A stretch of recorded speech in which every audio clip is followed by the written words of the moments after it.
Bonjour à tous et très heureux de vous retrouver sur Mandarin TV pour votre journal du week-end. Sans transition, voici les titres de l'actualité. La Chine a fourni plus de 1,8 milliard de doses de vaccins contre la Covid-19 à la communauté internationale. Le président chinois Xi Jinping, qui souhaitait faire du vaccin un bien public mondial, se félicite de ce chiffre. Non, le variant Omicron ne remet pas en cause la tenue des JO d'hiver 2022 à Pékin. S'il devrait compliquer l'organisation, l'événement aura bien lieu selon les autorités chinoises. Les forces armées chinoises et vietnamiennes effectueront un exercice médical conjoint du 6 au 12 décembre prochain. L'objectif est d'approfondir les échanges et la coopération en matière de lutte contre les épidémies. La Chine prévoit d'améliorer son travail météorologique entre 2021 et 2025. Un plan sur le sujet a été publié par le Bureau météorologique de Chine et la Commission nationale du développement et de la réforme. La bataille du lac Changqing, toujours en tête du box-office chinois, il a déjà récolté l'équivalent de 781 millions d'euros de recettes sur le marché chinois. Zoom sur ce film événement à la fin de notre journal.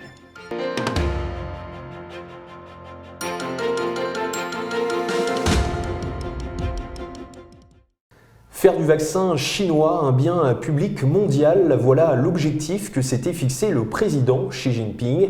Un souhait au départ qui semble se réaliser puisque la Chine a déjà fourni plus d'1,8 milliard de doses de vaccins contre la Covid-19. Le continent africain notamment a été particulièrement aidé. Les précisions dans ce sujet.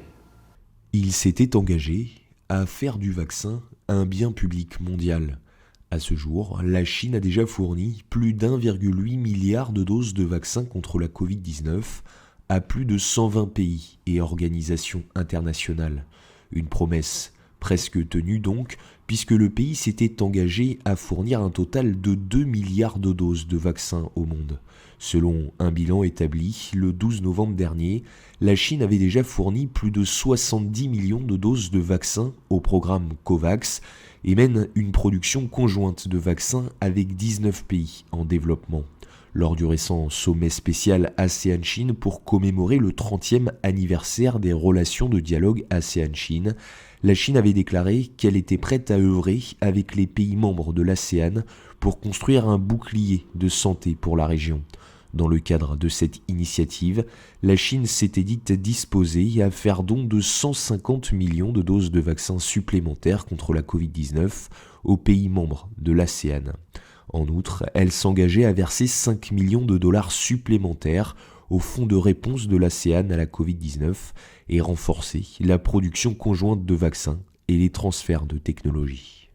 Le variant Omicron peut-il menacer la tenue des prochains Jeux Olympiques d'hiver?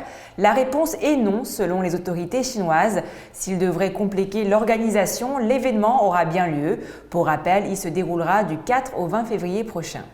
Non, le variant Omicron ne remettra pas en cause la tenue des Jeux Olympiques de Pékin 2022.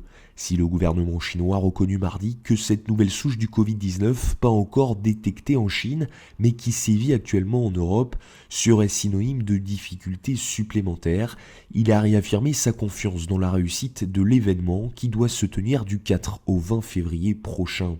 En effet, la Chine a largement maîtrisé l'épidémie sur son sol grâce à des mesures draconiennes. Très forte limitation des vols internationaux, quarantaine obligatoire à l'arrivée ou encore isolement des cas contacts, la vie a largement repris son cours normal dès le printemps de l'année dernière. Alors que les frontières chinoises sont pratiquement fermées depuis mars 2020, les Jeux de Pékin se dérouleront dans une bulle sanitaire dont ne pourront sortir les quelques 3000 sportifs attendus. Ils devront être soit vaccinés, soit se soumettre à une quarantaine de 21 jours à leur arrivée. Tous seront soumis à des tests de dépistage quotidiens. Seuls des spectateurs résidant en Chine pourront assister aux épreuves. Et restons dans le domaine de la santé avec les forces armées chinoises et vietnamiennes. Elles effectueront du 6 au 12 décembre un exercice médical conjoint. Cet exercice porte sur un scénario dans lequel un pays est frappé par une épidémie à la suite d'un tremblement de terre, comme nous vous l'expliquons dans ce sujet. Du 6 au 12 décembre prochain, les forces armées chinoises et vietnamiennes effectueront un exercice médical conjoint. La Chine enverra un détachement médical composé de 84 personnes dans la ville vietnamienne de Makai pour cet exercice de terrain, le premier de ce genre entre les deux armées. C'est ce qu'a annoncé le département de soutien logistique de la Commission militaire centrale. Cet exercice porte sur un scénario dans lequel un pays est frappé par une épidémie à la suite d'un tremblement de terre. Il sera axé sur la formation et les tâches liées au secours en cas de catastrophe, au sauvetage des blessés et au contrôle des épidémies. Grâce à cet exercice, les deux armées partageront leur expérience en matière de travail médical, approfondiront les échanges et la coopération en matière de lutte contre les épidémies et amélioreront leur opération conjointe de secours et de sauvetage en cas de catastrophe, selon le département de soutien logistique de la Commission militaire centrale. La Chine souhaite se doter d'un système météorologique plus intelligent au cours des 5 prochaines années. C'est ce qu'indique un plan quinquennal récemment publié par le Bureau météorologique de Chine et la Commission nationale du développement et de la réforme. La précision de la prévision d'un temps ensoleillé ou pluvieux sur 24 heures, passant de 85,9% à 90%, fait partie des objectifs. De 2021 à 2025, la Chine prévoit d'améliorer son travail météorologique à l'aide de l'innovation scientifique et technologique et des technologies de l'information, selon un plan quinquennal récemment publié. Le plan, conjointement publié par le Bureau météorologique de Chine et la Commission nationale du développement et de la réforme, indique que d'ici 2025, la Chine parviendra à la maîtrise indépendante des technologies météorologiques de base et mettra en œuvre un système météorologique moderne afin de renforcer les capacités de surveillance et de prévision. Le plan a fixé des objectifs. La précision de la prévision d'un temps ensoleillé ou pluvieux sous 24 heures, passant de 85% à 90%, et les prévisions des tempêtes, des typhons et des convections atmosphériques graves devant être plus précises. Pour atteindre ces objectifs, le pays s'efforce de réaliser des percées dans les technologies météorologiques importantes, de développer des modèles de prévision de nouvelle génération et de promouvoir le développement intelligent. Mercredi, à Kunming, capitale de la province du Yunnan, s'est ouverte la semaine des séries télévisées Langkang Mekong 2021. Pour l'événement, plus de 30 séries télévisées en provenance des pays riverains du fleuve Mekong seront diffusées sur les chaînes de télévision et d'autres plateformes médiatiques de ces pays. La semaine des séries télévisées Langkang Mekong 2021 s'est ouverte mercredi à Kunming, capitale de la province du Yunnan, dans le sud-ouest de la Chine. Ayant pour terme bon voisinage de réciprocité et de fraternité, l'événement a été organisé par l'administration d'État de la radio et de la télévision de Chine, le ministère de l'Information, de la Culture et du Tourisme du Laos et le gouvernement provincial du Yunnan.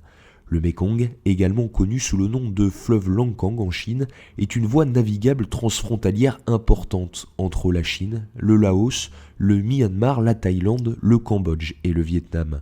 Plus de 30 séries télévisées en provenance des pays riverains du fleuve Mekong seront ainsi diffusées sur les chaînes de télévision et d'autres plateformes médiatiques de ces pays.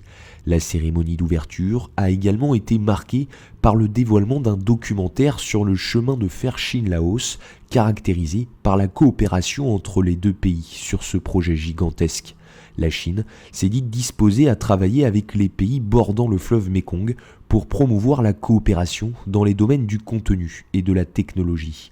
Cette année marque le 5e anniversaire de la mise en place du mécanisme de coopération Langkang-Mekong et le 60e anniversaire de l'établissement des relations diplomatiques entre la Chine et le Laos. Arrivé dans les salles chinoises le jour de la fête nationale, le 1er octobre 2021, le film La bataille de lac Sanchin cartonne. Il a déjà récolté 5,6 milliards de yuans de recettes, soit 781 millions d'euros, faisant du film le 4e gros succès historique du box-office chinois. Arrivé dans les salles de cinéma chinoises le jour de la fête nationale le 1er octobre 2021, La bataille du lac Sanchin a déjà récolté 5,6 milliards de recettes, soit 781 millions d'euros. Le film est axé sur un épisode de la guerre de Corée, déclenché par le dirigeant nord-coréen Kim Il-sung. La production cinématographique raconte l'histoire des troupes chinoises qui avaient chassé leur adversaire américain sur un champ de bataille de Corée du Nord. Cette guerre a eu lieu durant des températures glaciales et dans des conditions de froid extrêmes. La bataille du lac Chongqing a été réalisée par les cinéastes Dante Lam, Chen Kake et Zhu Hark. Sorti dans le cadre du 100e anniversaire du Parti communiste chinois, ce film est porté par les comédiens Jing Wu et Dong Wo-hong. 3 semaines après sa sortie, le long métrage est devenu le 4e plus gros succès historique du box-office chinois. C'est la fin de votre journal du week-end. Merci à tous de l'avoir suivi. Et n'oubliez pas de vous abonner à notre chaîne YouTube et de cliquer sur la petite clochette en bas à droite de notre vidéo pour ne rien rater des dernières nouveautés de Mandarin TV. Très bon week-end à tous avec Mandarin TV.